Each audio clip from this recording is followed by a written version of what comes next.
Okay, last two problems. Number 9, should the horizontal axis on number 8 be labeled by x or theta? Let's start with number 8. So if you notice, look at what our markings, because of what the period was, came out to be. They all have pi's in it. So should we be labeling it x or theta? Since we have a pi, we're working in radians. Therefore, we should label this axis theta. Okay, so number 8 is theta. Before we can answer number 10, right there, we need to actually draw it out. So it says same directions as number 9, which means that you need to find the amplitude, the b, and the period. Cosine reacts the same way as sine. The a is our multiplier, the amplitude. B next to theta is the number of cycles from 0 to 2 pi. So here our cosine is -1, or our a is -1, which is the amplitude. I see the b is pi. And the period, remember you have to take 2 pi divided by b. So 2 pi divided by pi, the pi's cancel out and we're left with 2.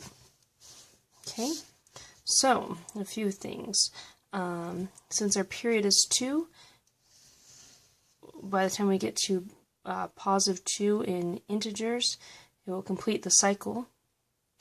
Okay, so I didn't do any markings on here. So if you want to mark, let's see, I'm going to count every half by counting 4 boxes. 1, 2, 3, 4, just so it's not squishy. 0.5. 1, 2, 3, 4, 1. 1, 2, 3, 4, 1.5. 1, 2, 3, 4, 2, and so on. Keep going until I'm off. Probably, I think I go to 4. 1, 2, 3, 4. 2.5. 1, 2, 3, 4, 3.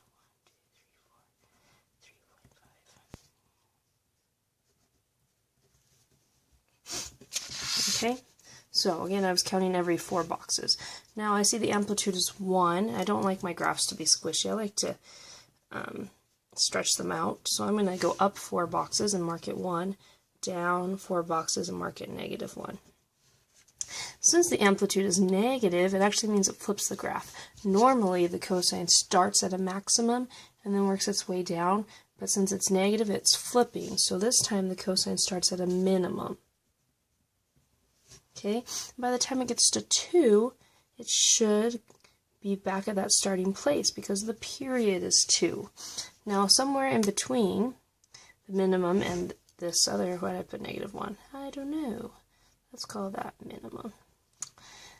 In between these two minimums, it's going to hit a maximum because the cosine starts, since it's negative, it's going to go down, up, down. So in between 0 and 2 is the maximum. So halfway between 0 and 2 is 1. So at +1, we have a height of 1, we hit a maximum.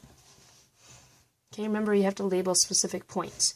And between the minimum and maximum hits a 0, and right between 0 and 1, we have a 0.5. That's why I chose to label 0.5s. And halfway between 1 and 2, we have a 1.5.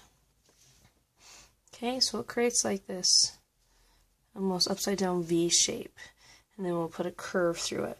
Now if I continue that pattern, after 2, it will complete the cycle again at 4.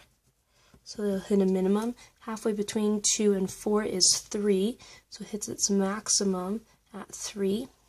Halfway between 2 and 3, it will hit a 0 at 2.5, and another 0 at 3.5.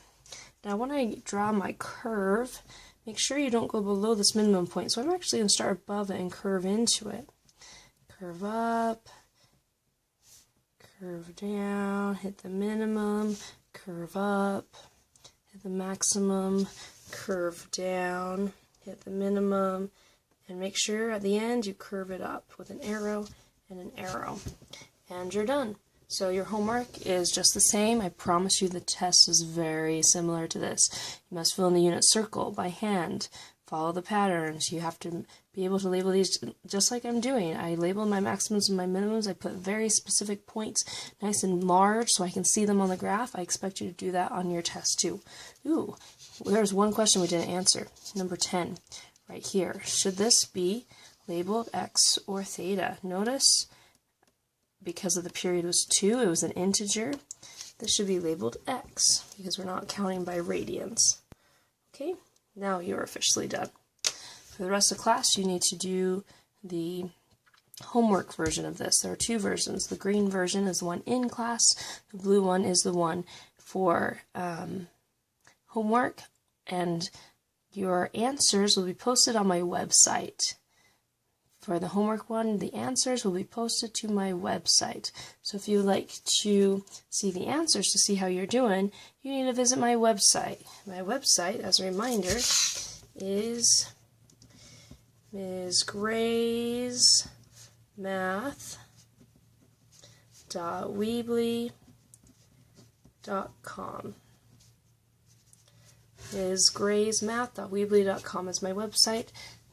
This video, both videos, part 1 and part 2, will be on my website as well. You can rewatch them. I highly recommend that. Okay?